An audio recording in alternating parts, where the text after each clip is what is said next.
Au bord de l'eau, c'est le titre de la mélodie que Paul étudie au conservatoire. Ce serait un joli titre pour mon mémoire d'urbanisme. Pour ce mémoire de fin d'études, je cherchais une grande ville qui transforme son centre. La mutation urbaine la plus importante en taille et en ovation, je l'ai trouvée en Europe, à Lyon, deuxième métropole française, située juste au point de rencontre entre une rivière, la Saône, et un fleuve venu de Suisse, le Rhône. Le cœur de Lyon est bâti sur une presqu'île entre ces deux cours d'eau. La moitié nord de la presqu'île fait partie du classement de Lyon au patrimoine mondial de l'UNESCO, alors que la moitié sud était, il y a à peine 15 ans, une friche industrielle. 150 hectares, une telle surface à transformer en plein centre-ville, je n'en ai trouvé nulle part ailleurs.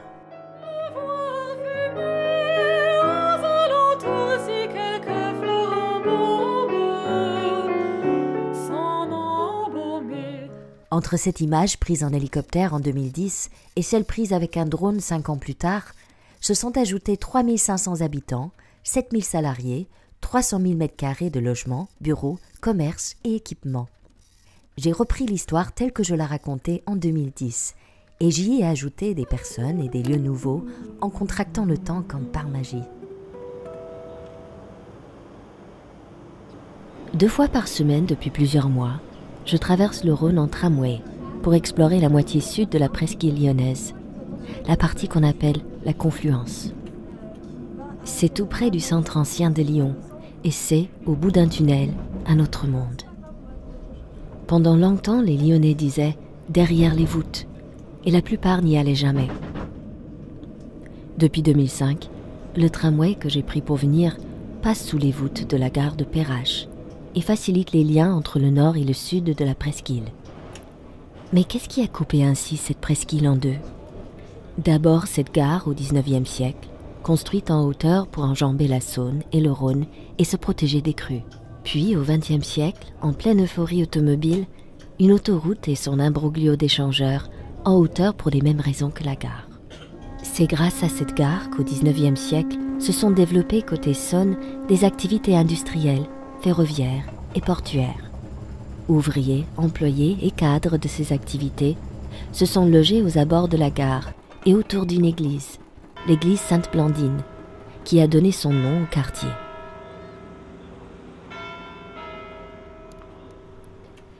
Dans les années 60, le long du Rhône est venu s'y ajouter l'autoroute et un vaste marché de gros.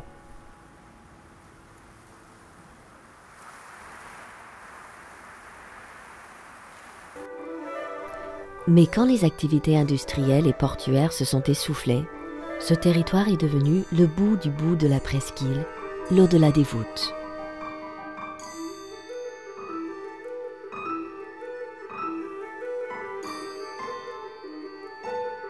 Pendant des années, l'aménagement de cette presqu'île a fait rêver et réfléchir. Mais tant que les projets avaient pour préalable le déclassement de l'autoroute et la déconstruction de son centre d'échange, rien ne bougeait, car les coûts en étaient prohibitifs. C'est au début des années 2000 qu'est lancé le projet qui transforme enfin ce territoire. Le projet part des principes suivants. On profite de la taille exceptionnelle du territoire transformable et de l'environnement naturel unique pour inventer de nouvelles façons de vivre en centre-ville. Les quartiers seront très denses, certes, mais en contact constant avec la nature, avec l'eau en particulier. Et on commence tout de suite à améliorer les liaisons. Il est prévu que l'ensemble de la mutation s'étale sur une vingtaine d'années. La réalisation est programmée en 2 phases. La première phase, démarrée en 2003, s'achève actuellement. La deuxième commence. J'arrive donc à mi-chemin de la réalisation du premier grand projet européen de ville durable. Mon mémoire peut donc porter à la fois sur ce qui vit déjà et sur ce qui est imaginé pour demain. Au fond, c'est le cœur de Lyon qui attend qu'il puisse se développer et devenir vraiment un cœur, c'est-à-dire un centre urbain qui s'agrandit vers le sud, vers cet événement géographique, cet événement topographique qui est la confluence, qui est où 2 fleuves, où un fleuve et une rivière se rencontrent. En 2010, mon ami Paul, alors élève soprano au conservatoire de musique, m'accompagnait souvent lorsque je partais explorer la confluence. nous interrogions des commerçants, des habitants, des experts chargés de la transformation de ce territoire. 5 ans après, où en est-on? Dans le quartier neuf, côté Saône, il y a l'Escale, un immeuble passif où habite Anne, en face de l'école primaire. Je suis arrivée à Lyon en 2004. Et quand j'ai trouvé du travail, c'était à Saint-Étienne. Et à l'époque, mon conjoint travaillait à Villefranche. Donc, on a cherché la gare qui nous permettait tous les deux d'aller en train au travail. Et il fallait qu'on trouve un logement, du coup, à côté de Perrache. Quand on a dit à la famille de mon mari, qui est originaire de la région, mais pas de Lyon, qu'on allait habiter dans ce quartier-là, tout le monde nous a dit « mais c'est pas possible, vous vous rendez pas compte, vous n'allez pas habiter là, il y a les prisons, il y a le marché-gare, c'est mal famé, c'est pas possible, vous pouvez pas habiter là ». Et puis en fait, on s'y est beaucoup plu. On a trouvé une vraie vie de quartier, encore des commerces de proximité, des relations de voisinage assez faciles à créer. Et ensuite, on a cherché à acheter un appartement dans le quartier. On a regardé dans les programmes neufs, parce que dans l'appartement où on habitait, cours Charlemagne, c'était une construction des années 60. Il faisait 22 dans notre appartement, même si on n'allumait pas les radiateurs, ce qui ne nous satisfaisait pas d'un point de vue consommation d'énergie, lutte contre les gaz à effet de serre, enfin toutes ces questions-là. Et puis c'est un peu globalement de l'argent mis par les fenêtres aussi. Nous, on a eu la chance de pouvoir acheter un programme en accession sociale sur le quartier parce qu'autrement, les prix n'étaient pas accessibles pour notre niveau de budget. C'est vrai que comme on habitait le quartier dès 2004, quand on a commencé à voir le nouveau quartier se construire, qu'on nous annonçait une arrivée de population massive, on s'est dit est-ce qu'on va quand même garder une vie de quartier intéressante, à taille humaine? Ça a coïncidé aussi avec l'entrée à l'école de mes enfants. L'école est quand même un bon facteur de lien, mais j'ai l'impression qu'il y a toujours cette vie commerçante sur le cours Charlemagne. On arrive encore à avoir une vie de quartier de qualité et qui reste encore à taille humaine. Dans les tout premiers immeubles construits près de la Saône, j'avais rencontré une des premières familles, Fred, Delphine et leur petit garçon. Pour le moment, on est dans une intégration plutôt lente, mais je pense que c'est serein et c'est aussi durable. On ne peut pas faire les choses rapidement non plus si on veut que ça dure. On est vraiment dans une quiétude, on entend les oiseaux le soir, c'est très agréable. On a une qualité de vie qui est vraiment hors norme. C'est une qualité de vie en centre-ville que j'imaginais vraiment pas.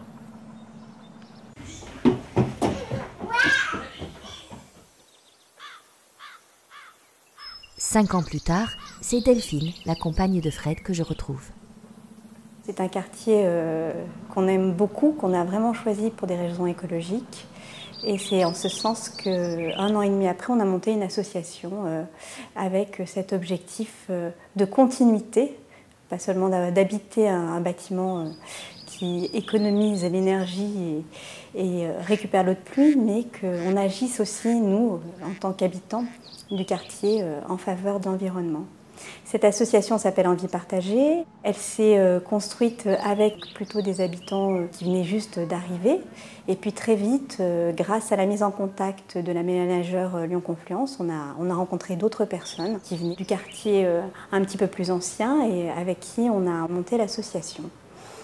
Et donc depuis 2 ans, on envisage un nouveau jardin, Kérambeau, entre l'amphithéâtre de verdure et le club des boulistes. Ce nouveau jardin, il va remplacer les bacs. Il va avoir un premier avantage extrêmement important pour nous, c'est la surface. Il va faire 500 mètres carrés. Et bien entendu, le principal de la surface, ce sera une surface en pleine terre. En plus, on a des partenaires avec qui on œuvre, qui est la MJC Lyon Confluence, avec qui on va pouvoir en effet être plus proche. Ce sera plus simple.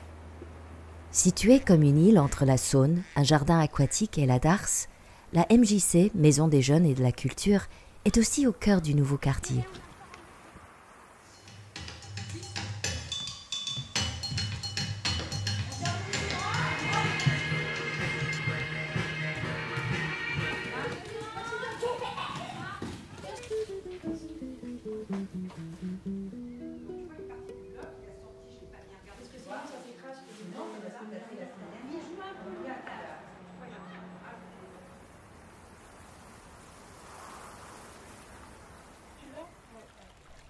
Vendredi 28 juin. Paul m'annonce qu'elle va chanter un peu partout, pour le plaisir de sentir la sonorité des nouveaux lieux. Tout doux, il glisse un nuage en l'espace, le voir glisser. À l'horizon, s'il fait d'un toit de charme, le voir fumer. Aux alentours, si quelques fleurs embaument, s'en embaumer. Construire 1 million de mètres carrés entre 2005 et 2025, sans augmenter d'un gramme ses émissions de CO2, c'est le défi relevé par le projet de la Confluence. Il s'agit d'équilibrer consommation et production d'énergie à l'échelle de tout le territoire de la Confluence. Terminant la ligne de bordure de la place nautique, les 3 bâtiments de l'îlot Ikari échangent entre eux l'énergie qu'ils produisent par cogénération et solaire. Ce sont plus de 12 000 m² de bureaux, logements et commerces dont les heures de consommation s'alternent. Une partie de l'énergie provient de cellules photovoltaïques réparties sur les baies vitrées. La consommation y est régulée avec précision par des compteurs intelligents. Les capteurs solaires tapissent la totalité du toit et les façades sont calculées pour récupérer un maximum de soleil en saison froide. Mais remontons 5 ans en arrière. Au bout de la place nautique, le long du cours Charlemagne, se construisait l'hôtel de la région Rhône-Alpes.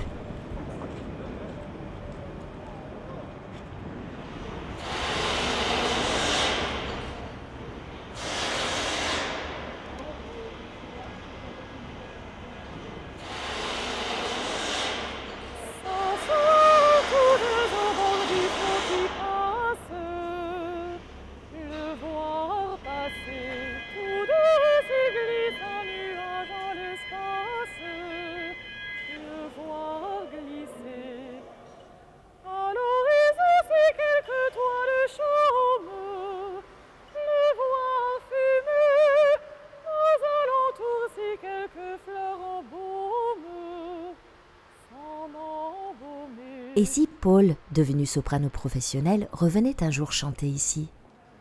L'hôtel de région abrite désormais des bureaux pour 1400 employés et de nombreux espaces ouverts au public, dont des expositions temporaires.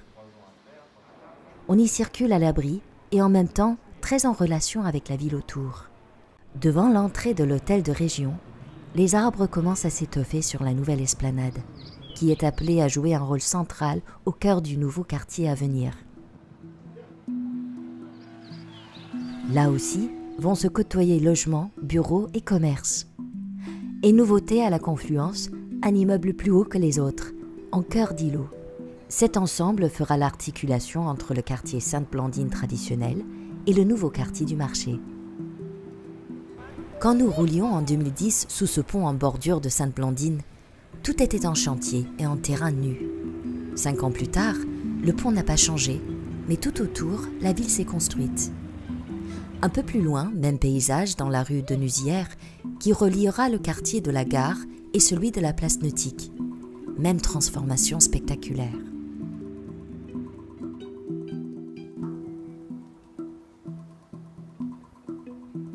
Le drone, c'est le regard de l'oiseau. Il nous montre que l'ancien quartier se mélange désormais au nouveau et que la gare, cette longue barre grise, est toute proche.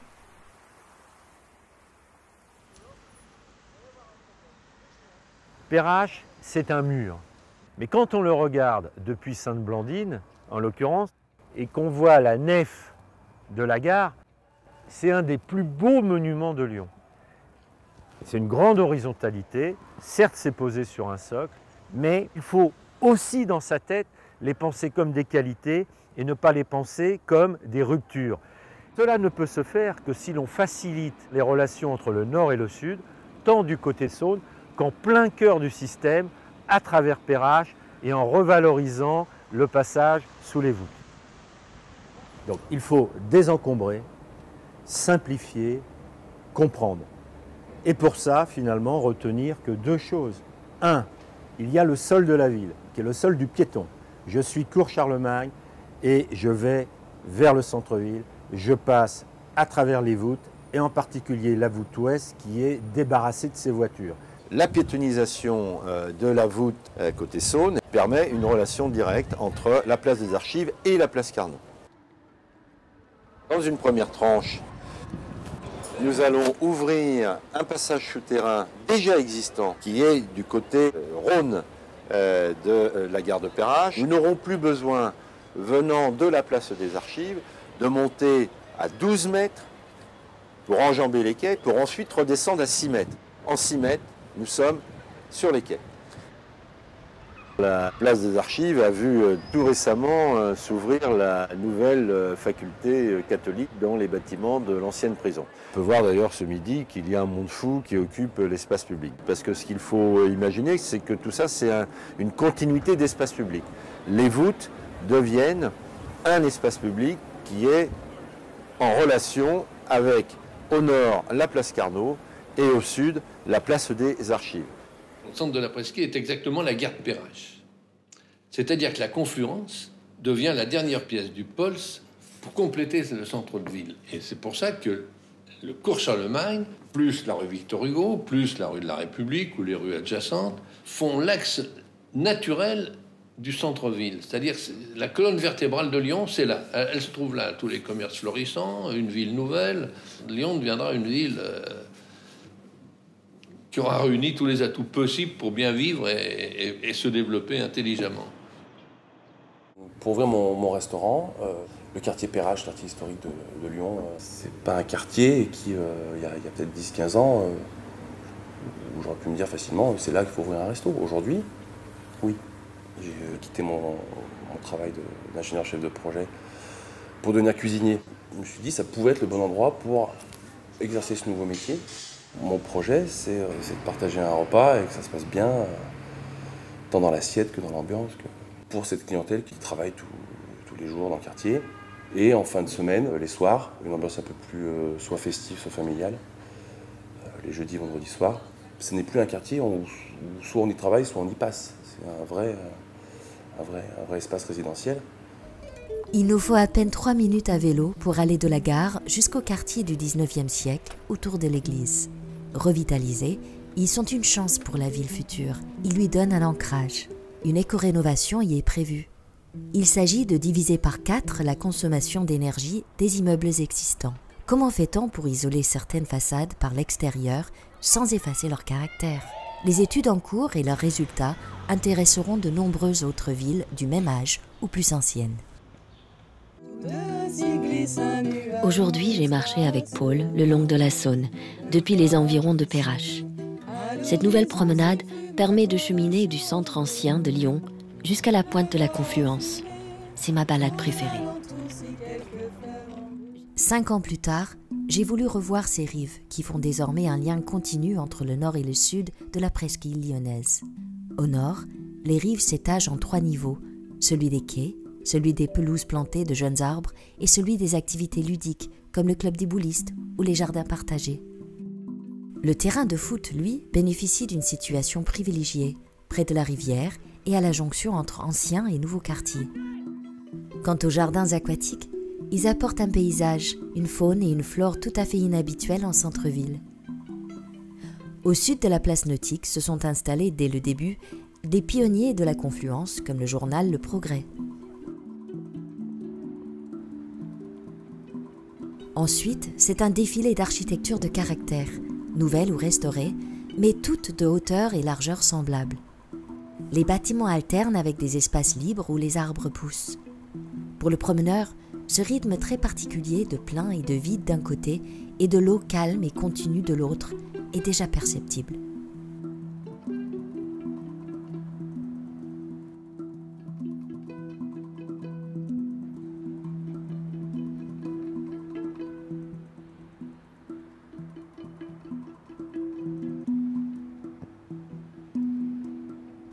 Revenons sur nos pas et dans le temps.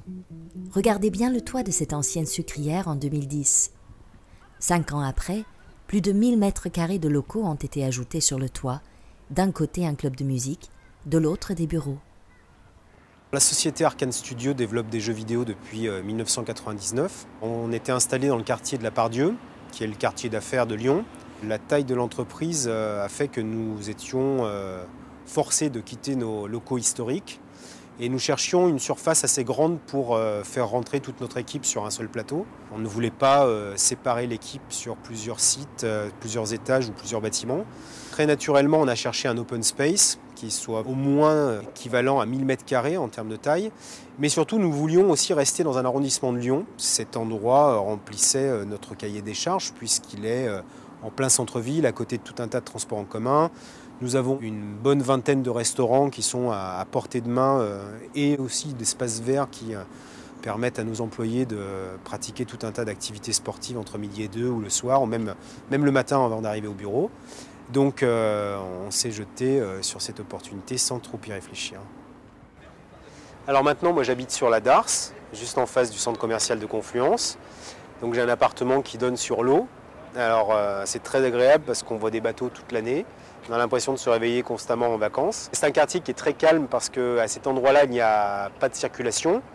Dans un lieu qui en plus est très joli puisqu'on a la verdure de la colline juste derrière, la présence de l'eau et de ces bateaux juste devant, cette architecture très particulière, très moderne, très avant-gardiste, donc ça c'est très agréable aussi. Aux étages inférieurs de l'ancienne sucrière se tient la Biennale d'art contemporain, qui a acquis une réputation internationale. Ces espaces généreux et variés se prêtent aux installations de toute taille, ce qu'apprécient à la fois les artistes et le public.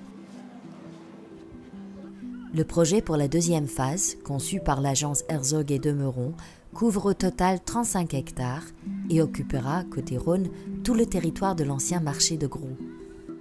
Le projet est nettement divisé en deux parties. La partie nord, qui prolongera le quartier existant, crée de la ville dense et mixte et gardera le nom de quartier du marché.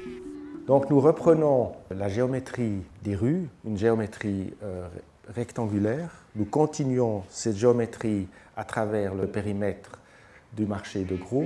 Ce n'est pas un quartier où les bâtiments ont une hauteur continue, comme dans l'ancienne centre-ville, mais c'est une mixité de hauteur et de typologie qu'on offre, qui ensemble forment pas des blocs fermés, mais des blocs traversants. Parce qu'une des qualités des îlots qu'ont imaginé les urbanistes, c'est la lumière.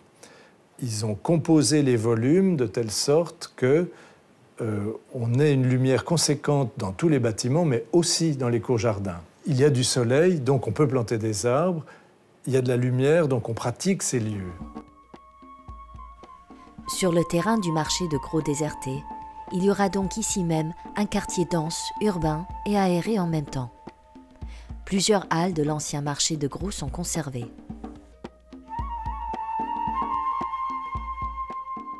Les bâtiments industriels fonctionnent très bien pour des fonctions culturelles, c'est-à-dire la transformation de structures industrielles est dans beaucoup de cas presque meilleure pour de l'industrie créative que des bâtiments neufs.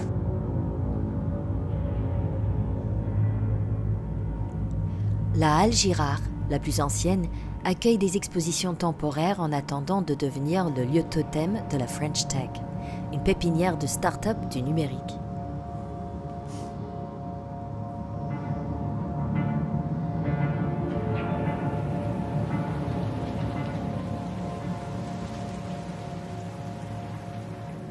Une autre halle rénovée accueille désormais une école d'architecture qui aura toute la place pour s'agrandir.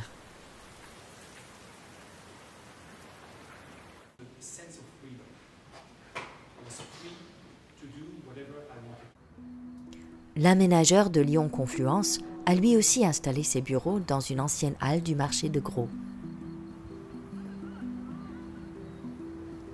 La partie sud du projet, côté Rhône, sera une sorte de parc, en partie construit, que les concepteurs appellent le champ. Le tout sera relié à l'est et à l'ouest par de nouveaux ponts ou passerelles.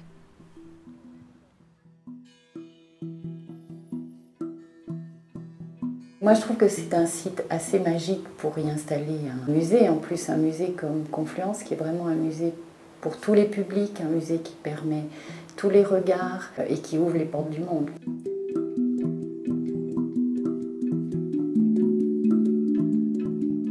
musée est aujourd'hui parfaitement raccordé à la ville. Le système des transports en commun a complètement relié le musée, que ce soit le tram, le réseau de bus aussi, où ce tram est le mode de déplacement privilégié pour les visiteurs du musée.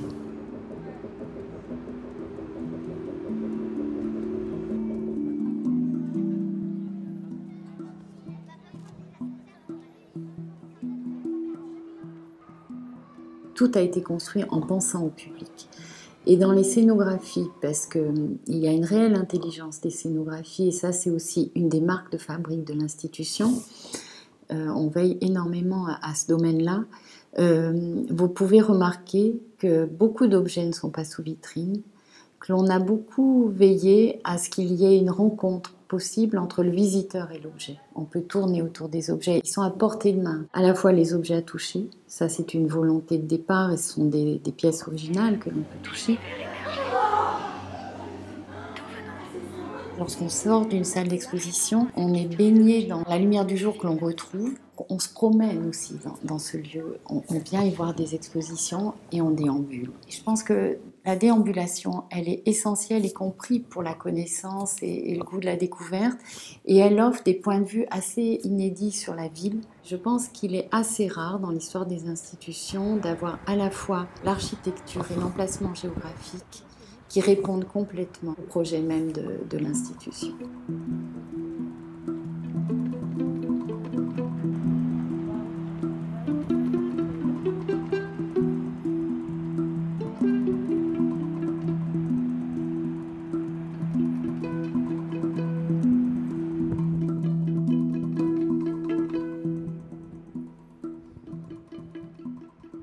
Parmi les nouveaux ponts, il en est un qui m'intrigue sur les maquettes et simulations en 3D.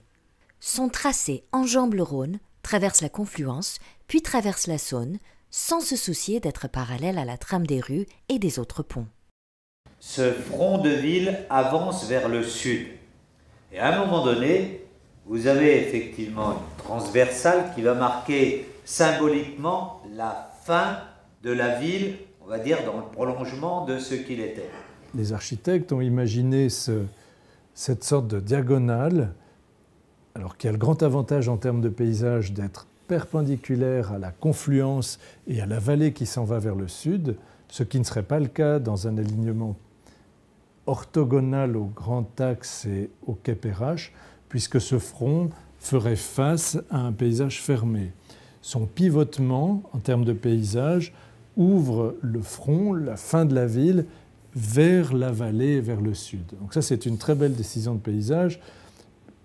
Mais donc, on se dit que cette densification de la ville s'arrête ici, et à un moment, cette pointe devient une pointe beaucoup plus liée au paysage. C'était d'ailleurs une volonté, il y a plus de 10 ans, de dire, mais si on veut que les gens restent ici en centre-ville, si on veut éviter cette fuite des nouveaux habitants vers les quartiers périphériques, phénomène qui s'est peu ralenti depuis lors, alors sans doute il faut qu'on soit à la fois très urbain mais en même temps très immergé dans le paysage. L'histoire de ce grand projet continue. Paul et moi avons pris rendez-vous ici, au bout du bout de la presqu'île, là où les eaux se rencontrent, le 1er septembre 2020. S'asseoir tous deux au bord du flot qui passe, le voir passer tous deux s'il glisse un nuage en l'espace, le voir glisser à l'horizon s'il fume un toit de chaume, le voir fumer aux alentours si quelques fleurs embaument s'en embaumer. S'asseoir tous deux